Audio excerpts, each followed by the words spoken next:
Good morning, good afternoon, good evening to each and everyone, especially those at the other side of the world. There is no time and space between us. There is only this present moment, and we are one. Under entry number 1138, May 31, it was still in 1937. My tormented soul finds aid nowhere but in you, O living host. I place all my trust in your merciful heart. I am waiting patiently for your word, Lord. Ang aking naghihirap na kaluluwa ay hindi nakahahanap ng tulong saan man kundi sa iyo, o buhay na tinapay. Iniaalay ko ang lahat ng aking tiwala sa iyong pusong maawain. Matiyagang naghihintay ako sa iyong salita, Panginoon. Walang ibang makapagpapayapa sa kaluluwa ni Faustina maliban sa ating Panginoong Hesus na nasa banal na ostya.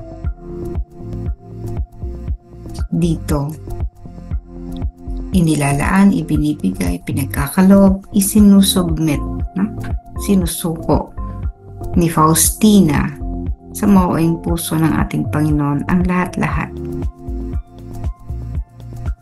At habang nagninilay, hinihintay lang niya ako nang sasabihin sa kanya ng Panginoon, this is what usually happens during those encounters.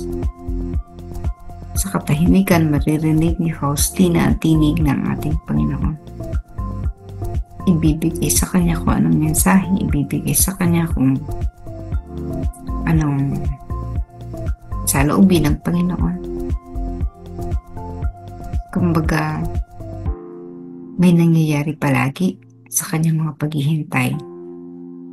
Ang kanyang katipan, ang mahal na Panginoong Hesus, ay laging sumisipot sa kanilang tipanan. Nagpapakita, nagbibigay ng mga salita. At nasanay na si Faustina sa ganoong kalakalan nilang dalawa.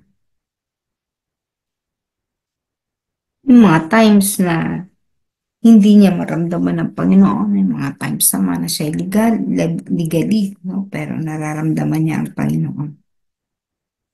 Sumasaklolo sa kanya, talaga siya iniiwan. Katulad ng sinasabi ni Jesus, have fear.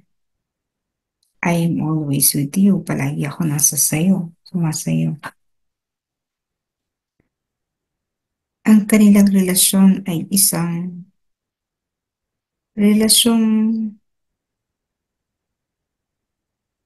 na-establish sa mahabang panahon.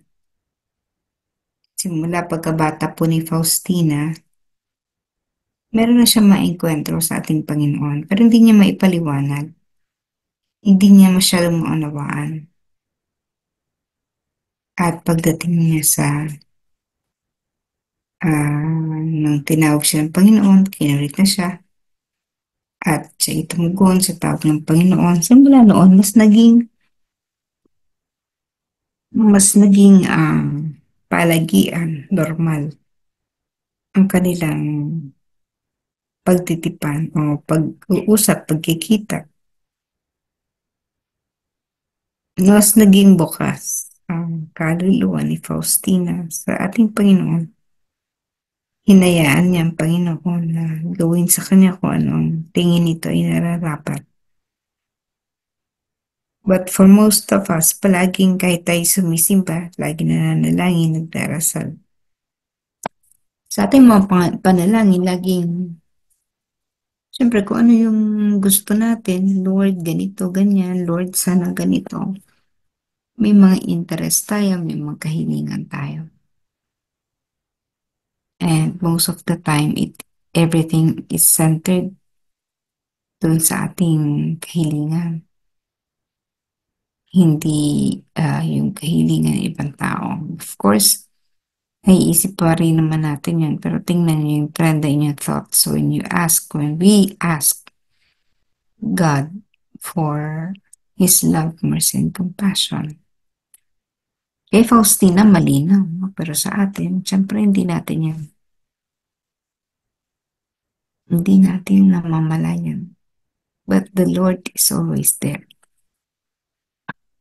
Ngayon tayo, kapag tayo naghihirap, tormented, ika nga, no? Hindi natin maramdaman ng kapayapaan minsan. Kasi nga, ah, mayroon tayong veil pa, no? Tayo natatakloban pa ng veil, ng lambong. Kaya, kahit anong gawin ng Panginoon, na sabihin ko ano ng laban, nandito ako, huwag kang mag-alala, hindi natin yun nararamdaman, nararanasan. We don't understand, we don't hear. So, napakahalaga talaga na yung devotion natin ay constant, no? Hindi yung pasumpong-sumpong. Because by being constant in the devotion,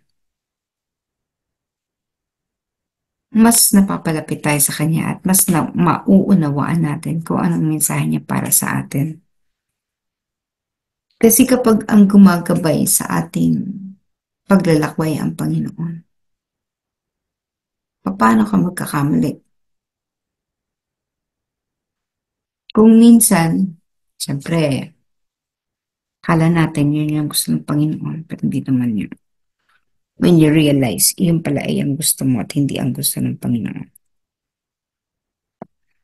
Pero kapag naturuan natin ang sarili natin na magnilay, makinig sa Panginoon, hindi siya magiging balakid para sa atin para maunawaan.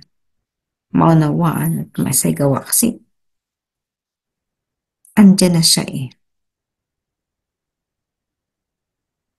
Pero kapag yun nga, hindi tayo consistent sa discipline, hindi natin yan mauunawaan. Hindi tayo magiging sensitive to His presence. Lalo na kapag oras o panahon ng mga pagsubok, kapag panahon ng ating kaluluwa ay parang hihirap. Yun yung hindi nga natin agad naunawaan. Again, it is very important to be consistent in the practice, in the devotion. Kasi sa ganong paraan lamang natin talaga mararamdaman ng Diyos. Di mo kailangan na mamatay para makita at malaman siya. Kailangan mo lang ay yung, di ba yung mga nakaraan nating mga entry, yung getting into union with God. At sa pamagitan noon, walang makakabala, no? No, nothing can disturb the peace. Yun ay produkto ng habang panahon ng disiplina, controlling the self, na kahit may mga problema, mga torments na dinaranas. Dahil consistent siya doon sa paglaban. Hindi naman kasi yan narinig mo sa akin, sinagawa ngayon agad-agad. Hindi naman po agad-agad yan eh. Kasi nga, susubukan pa rin tayo sa ating mga kakayahan, sa ating pangunawa. So, ang hirap, no? Hirap tansyahin. Pero pag nasanay na tayo, ang puso natin ay naibibigay natin ng tiwala sa Kanya, sa ating Panginoon. Hindi tayo nagtutuda, hindi tayo nagsasabi na, Lord, pahingi naman ang sign because everything will be clear to us. On the other hand, kung hindi pa rin talaga tayo ganun ka bukas, no? Hindi pa rin natin ganun na-appreciate or naunawaan ang mga gustong ibahagi sa atin ng Panginoon, ang mayroon lang tayo dapat ay ang pananampalataya, faith.